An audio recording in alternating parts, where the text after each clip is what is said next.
Hi and welcome to a new video. What are the optimal camera settings on an iPhone in order to take the best possible pictures and videos?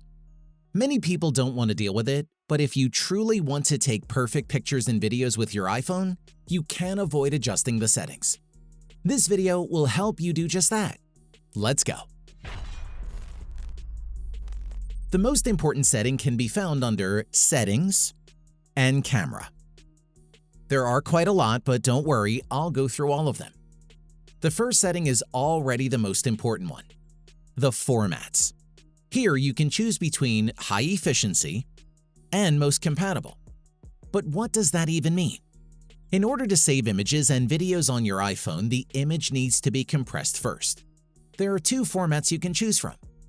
If you choose most compatible, the videos you record will be saved with the H.264 codec and photos with the standard JPEG codec on your iPhone.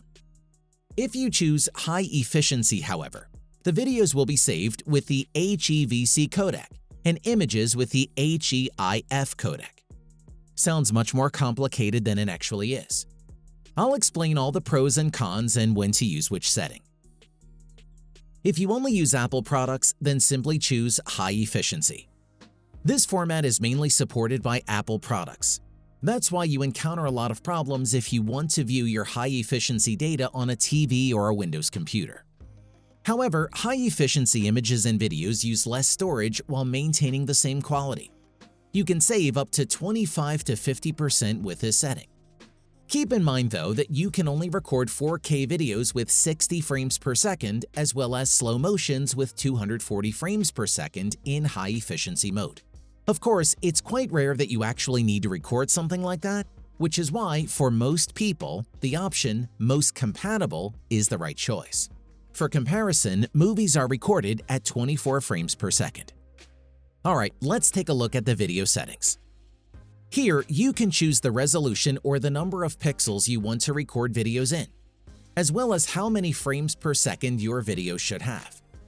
The higher the resolution, the sharper the image. The more frames per second you choose, the smoother the video appears. If you record anything, you should do it at least with 1080p, which is Full HD. 4K would be even better. Depending on your iPhone model, these settings might differ though. The technology of older iPhone models, for example, is not even capable of recording in 4K.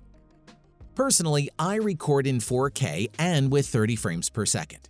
That's a good compromise if you want a high resolution and a smooth recording, but don't want to use up too much storage. This will add up to approximately 200 megabit per minute. If you choose 60 frames per second, this would already amount to 400 megabit per minute. However, you can check how much storage is actually needed in these settings. Next, make sure you enabled HDR video. By activating this, your videos will have a greater color depth and will be looking so much better. You should also enable Auto FPS for 30 and 60 FPS. This helps a lot in poor light conditions. The iPhone will then record fewer frames per second, but the exposure time will be much longer, and therefore the noise will be reduced. If there's a lot of light available, you will of course record normally in 30 or 60 frames per second. The iPhone does that automatically. The last option should be deactivated in order to allow your iPhone to switch between different cameras on the back while recording whenever you zoom. For the slow motion settings, 120 frames per second are enough. And of course, 240 frames are even smoother. However, this only works in high efficiency mode. I suggest to turn off all options under Preserve Settings except Live Photo. Then, the camera will not save the settings you used for your last photo. Instead, it will always reset them. Only the setting for live photos will not be reset. This helps to start shooting with standard photo settings, like Zoom Step 1, and the correct format right away once you have a good photo motif. So, you don't have to switch from video to photo mode and might miss a good opportunity. Live photos, however, always stays activated or deactivated. Some people really don't like live photos. Others like to always shoot with this setting. If you activate Grid, the camera app shows you 2 horizontal and 2 vertical lines that allow you to correctly align your subject. Another very helpful feature are the 2 crosses that appear while holding your iPhone horizontally. Once they lie on top of each other, you know that your iPhone is perfectly horizontally aligned. I also recommend using Mirror Front Camera.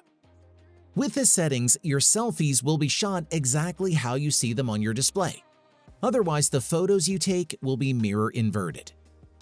Starting from iOS 14, there's the function View Outside the Frame. I suggest you to deactivate this function because you might get a lot of cropped images as a result. Once this setting is activated, you will see a transparent border on the left and right side. If you take a photo, you might think that these areas will appear in your photo as well, but that's not the case. It will only display the middle part. As a result, you'll have a lot of cropped photos. If you deactivate this function, however, the side edges are black and you will not be tricked into taking your photos wrongly. I recommend using Scene Detection. Deactivate Prioritize Faster Shooting because the iPhone can shoot very fast anyway. I'd rather take fewer pictures with better quality. What you should activate, though, is Lens Correction. This corrects lens errors that happen, for example, with a wide-angle camera. Perhaps the most important feature of a smartphone camera, though, is Smart HDR. Definitely activate that. This setting merges several images in the background into a single image, which immensely improves the picture quality. There are also some smaller things to consider in the camera app itself. Firstly, you should try to avoid using the flash whenever it's possible, especially with newer iPhones. Most of the time, this just results in everything near you being very bright and everything further away being dark. Rather, try to increase the exposure time of your camera. You can set up to 3 seconds here. If you change the settings to auto, the iPhone will do it for you. You can activate or deactivate live photos, and you'll get more options by clicking the arrow facing upwards. You can use filters on your photos or, for example, choose the format. I recommend leaving it at 4:3. This way, you'll use the maximum range of your camera, and of course, you can still crop the image afterwards. However, if you want to take pictures in 16:9 format, you can set that here. Keep in mind, though, that the iPhone has to zoom in a little with this setting and therefore pixels will be lost. What many people don't know. In the photo setting, you can take videos by long pressing the shutter and then sliding it to the right. In the video option, you can click on the resolution in the top right corner and quickly switch between the different FPS. Okay, now you know the best settings for the iPhone. But how can you take good videos and pictures in practice, and what do you have to pay attention to? Skillshare has your answer. You can educate yourself there with hundreds of videos on the subject. Some courses even have up to 120,000 participants. And the best thing, you can try it 30 days for free. Find the link to Skillshare in the description below. That's it. If I could help you, feel free to give this video a thumbs up and don't forget to subscribe. Leave a comment down below if you have any questions. See you next time. Bye.